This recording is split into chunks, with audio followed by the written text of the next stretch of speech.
Et bientôt 9 h sur TV Finance et on s'intéresse à l'ouverture des marchés européens et notamment au DAX ce matin. Nous sommes en ligne avec Eric Seban, trader, formateur et coach. Bonjour Eric. Bonjour Aude. Alors la semaine dernière, vous nous disiez attendre un repli pour agir sur l'indice allemand. Alors est-ce que après cette respiration là de quelques jours, ça vous suffit ? Alors déjà, la respiration que j'attendais la semaine dernière n'a pas eu lieu. C'est-à-dire que nous étions sur un niveau de résistance, puisqu'on l'avait déjà contacté, donc c'était 14 600. J'espérais donc, puisque nous étions en situation de double top, un repli pour pouvoir acheter en double appui. Ça n'a pas eu lieu, il y a une nouvelle extension. Donc on est allé chercher directement l'objectif suivant que je vous avais indiqué sur le graphique à 14 700. On a même affiché 14 800 en séance pour clôturer à 14 700. Et puis ensuite, le repli a eu lieu vendredi, mais pas sur la zone que j'escomptais toucher mercredi dernier, mais sur une zone qui est devenue donc une zone de support après avoir été une zone de résistance en pullback. Donc on a fait l'appui, donc 14 700, 14 600 vendredi, et puis hier 14 700 en double top, et puis ce matin on ouvre à 14 600, c'est-à-dire 100 points de moins directement que la clôture hier à 22 h. C'est assez surprenant comme ouverture. Bon, on reste donc sur une zone de double appui potentiel, ça ne veut pas forcément dire que ça va rebondir, la probabilité que ça rebondisse reste forte, mais ça reste une zone de double appui potentiel. Donc on peut très simplement repasser en dessous. Ça sera un repli plus marqué, mais on sait très bien qu'en dessous, on a encore pas mal de supports. Donc de toute façon, c'est toujours pareil, mais depuis décembre globalement, mais plus ça va et plus je vais vous le dire, plus ça va se confirmer et plus en fait je fais totalement l'impasse sur une bosse forte, même avec de très fortes nouvelles. Je ne pense pas que le marché soit à ce point vulnérable pour pouvoir se mettre à baisser d'un coup.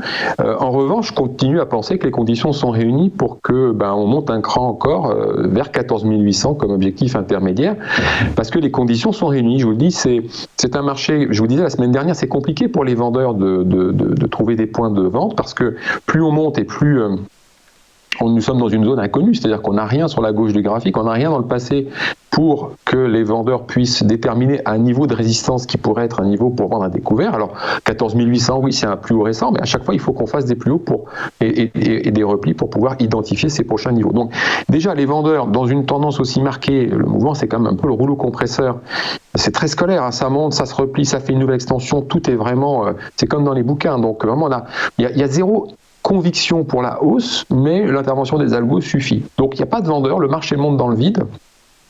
Et puis, ce qui se passe, c'est que plus il monte, et moins il a de chances de redescendre en fait.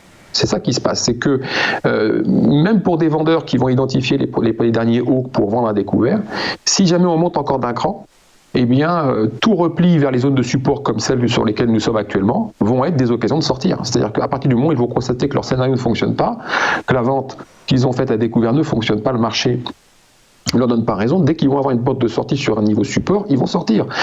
Et c'est exactement ces niveaux-là que vont attendre d'atteindre les acheteurs, justement, les replis sur ces niveaux-là que les acheteurs vont attendre pour pouvoir entrer. Donc on va avoir un flux d'ordre acheteurs sur ces niveaux-là qui vont bloquer le marché. Donc le marché n'est pas vulnérable de par la construction qu'il a entrepris depuis décembre. Il n'est pas vulnérable parce que il est très clairement soutenu, parce que les investisseurs sont protégés. La volatilité, elle reste toujours très modérée. Ça montre bien que, je parle de la volatilité à juin, elle reste toujours très modérée, elle ne varie pas, et donc les investisseurs restent parfaitement protégés, le marché n'est pas vulnérable. Donc ça peut continuer à monter dans le vide, sans conviction. C'est exactement de toute façon le scénario que le contexte dans lequel je prévois que le DAX va évoluer depuis déjà des mois.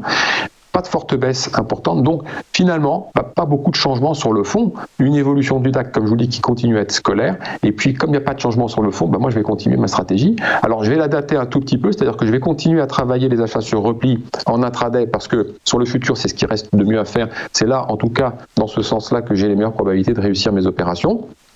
J'accompagne la tendance haussière, mais la petite modification, c'est que si on va atteindre 14 800 en clôture, là, je vais plus garder dans ma stratégie l'achat de put, des options de baisse, parce que justement, comme je vous l'ai dit, les probabilités de baisse, c'est surtout l'amplitude de la baisse escomptée, pour le cas où il y aura un trou d'air, est trop faible pour que j'entrevoie que cet investissement soit suffisamment lucratif. Donc, c'est le petit changement que je ferai si il y a une nouvelle extension. On peut très bien pour le moment, parce qu'il n'y a pas de conviction, errer dans la zone, c'est-à-dire continuer à marquer ce range qui a déjà été qui est marqué ce matin par un double appui et qui va nous donner des nouvelles, savoir si elle a envie de rebondir ou pas dans la journée.